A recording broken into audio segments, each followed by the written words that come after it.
Dune is a sci-fi adventure directed by Denis Villeneuve, starring Timothée Chalamet, Oscar Isaac, and Rebecca Ferguson.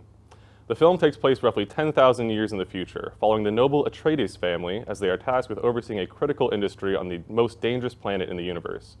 As other factions plot against the Atreides family, it's up to their young duke to fulfill an ancient prophecy and save his family. Let's get into the review. I won't pull any punches. Dune is one of the most visually interesting sci-fi films that is utterly unfinished.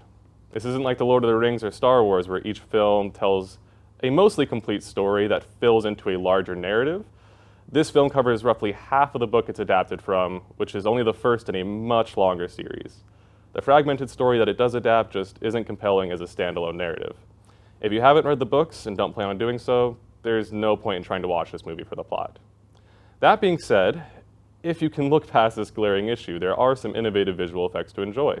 The design and fluid motion of air and spacecraft are top-notch. The alien creatures have a massive and anxiety-inducing presence, and you could hardly tell that many of the larger and breathtaking environments were crafted entirely in post-production.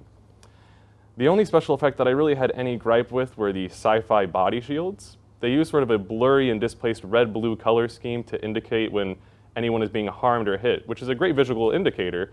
However, in any action scene with more than two people, all the clarity of the fight choreography is quickly lost in a flash of red and blue. In terms of acting, I think the actors did the best with what they were provided, and it's mostly serviceable. Some viewers might have their immersion broken due to the inclusion of certain stars that struggle to get lost in their characters. Jason Momoa, Dave Bautista, and Josh Brolin in particular seem like they're just playing sci-fi versions of themselves.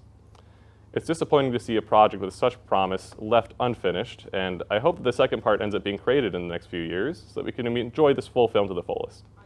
I would not recommend viewing Dune in its current state, but if you'd like to form your own opinions, it's available now at any of our wonderful Charlotte County libraries.